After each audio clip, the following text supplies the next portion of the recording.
मुंबई महापालिका निवडणुकीमध्ये ठाकरे बंधूंनी मराठीचा मुद्दा उचलून धरलाय। मुंबईचा महापौर मराठी माणूसच होणार असं सांगत राज आणि उद्धव ठाकरे यांनी भाजपसमोर आव्हान उभं केलंय। दुसरीकडे मुख्यमंत्री देवेंद्र फडणवीस आणि एकनाथ शिंदे हे देखील मुंबईचा महापौर मराठीच होणार असं स्पष्ट करत आहेत। आता मनसेकडून मुंबईतील मराठी माणसाला आवाहन करणारा एक व्हिडिओ सोशल मीडियावर शेअर करण्यात आलाय। त्यामध्ये मराठी माणसाची आजची आणि भविष्यातली अवस्था सांगण्याचा प्रयत्न मनसेने केलाय। नेमका हा व्हिडिओ काय आहे जाणून घेण्यासाठी पाहूयात हा रिपोर्ट। आधी आम्हालाच आमच्या भाषेची लाज वाटू लागली, आमच्या जमिनीचे सौदे झाले, आमच्या हक्काच्या नोकऱ्या नाकारल्या गेल्या आम्हालाच, आणि असं करत करत शेवटी हे शहर आम्हालाच परवडेनसं झालं। मुंबईत मराठी माणसाची अवस्था आज आणि उद्या याचं विदारक वास्तव दाखवण्याचा प्रयत्न मनसेकडून एका व्हिडिओच्या माध्यमातून करण्यात आलाय। अभिनेते भरत जाधव यांना पडलेलं हे एक स्वप्न आहे। त्यात मराठी माणसाची आजची अवस्था आणि भविष्यात होणारी त्याची स्थिती सांगणारा हा व्हिडिओ मनसेनं तयार केलाय। मराठी माणूस आज जर गप्प राहिला तर 2052 मध्ये त्याची अवस्था एखाद्या प्राणी संग्रहालयात बंद प्राण्याप्रमाणे असेल असं या व्हिडिओच्या माध्यमातून दाखवण्यात आलंय। इतकंच नाही तर मनसेचे अध्यक्ष राज ठाकरे सांगत होते ते ऐकलं नाही तर काय होऊ शकतं हे सांगण्याचा प्रयत्न सुद्धा या व्हिडिओच्या माध्यमातून करण्यात आलाय। महत्त्वाची बाब म्हणजे मराठी माणसानं हा व्हिडिओ पाहू नये अशा स्पष्ट सूचना व्हिडिओच्या सुरुवातीलाच देण्यात आल्या आहेत। नेमका हा व्हिडिओ काय आहे आणि त्यातून मनसे आणि पर्यायानं राज ठाकरे मराठी माणसाला काय सांगतायत जरा नीट पहा। ये मजाक है, राइट? नाही,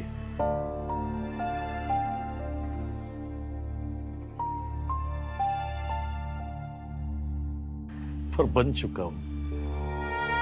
क्या मतलब है आपका? ऐसा क्यों बोल रहे हो? कारण या जगात मी माझं अस्तित्वच गमावून बसलो। पर बॉम्बे तो आप ही का शहर था। बॉम्बे नाही, मुंबई।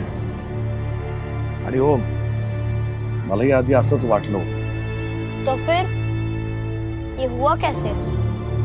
आधी आम्हालाच आमच्या भाषेची लाज वाटू लागली, आमच्या जमिनीचे सौदे झाले, आमच्या हक्काच्या नोकऱ्या नाकारल्या गेल्या आम्हालाच,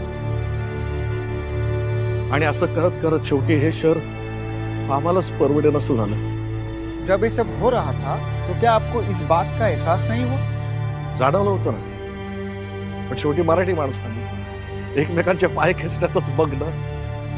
तो फिर क्या आप शहर छोड़कर चले गए? नाही, आम्हाला हकललं गेलं जाणून बुजून पद्धतशीरपणे। काही राज्यकर्ते आमच्या अस्तित्वाची दलाली करत होते आणि त्याला भी विकास समजून आम्ही थंड बसलो। पर किसी ने भी इस बात के खिलाफ आवाज क्यों नहीं उठाई? एक होता ना, तुमची भाषा मेली आणि पायाखालची जमीन गेली की तुम्ही कोणी नसता जगामध्ये, तुम्हाला काही अर्थ नाही। आणि हे तुमचं अस्तित्व नष्ट करण्यासाठी म्हणून होतंय। हे राज ठाकरे जे बोलतोय तुम्हाला आज नाही कळणार, आज नाही पटणार लोकांना, कालांतराने कळेल। कळकळीने सांगत होता, चला त्यावेळेस त्याचं ऐकलं असतं ना तर आज ही परिस्थिती नसती।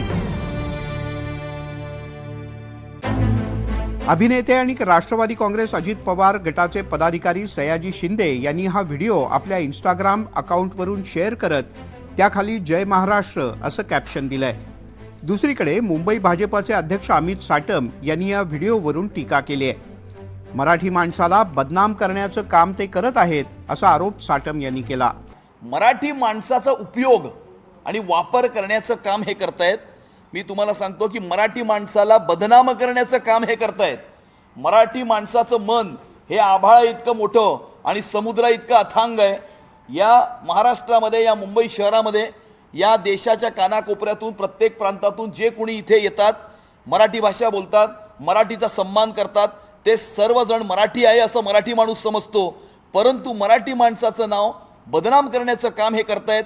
मारामाऱ्या करणं, कुटाकुट्या करणं ही मराठी माणसाची संस्कृती नाही। मुंबईला आणि मराठी माणसाला वाचवण्यासाठी आम्ही एकत्र असल्याचं ठाकरे बंधू सातत्यानं सांगतात। आता मनसेनं हा व्हिडिओ बनवून मराठी माणूस याच मुद्द्यावरती ठाकरेंचा भर राहणार हे पुन्हा एकदा स्पष्ट केलंय। आता भाजप आणि शिंदेंची शिवसेना याला एखाद्या व्हिडिओच्या माध्यमातून उत्तर देते का हे पाहावं लागेल। Bureau report, NDTV Marathi. आणि हे तुमचं अस्तित्व नष्ट करण्यासाठी म्हणून होतंय. हे राज ठाकरे जे बोलतोय तुम्हाला आज नाही कळणार, आज नाही पटणार लोकांना, कालांतराने कळेल. कळकळीने सांगत होता. चला त्यावेळेस त्याचं ऐकलं असतं ना तर आज ही परिस्थिती नसती.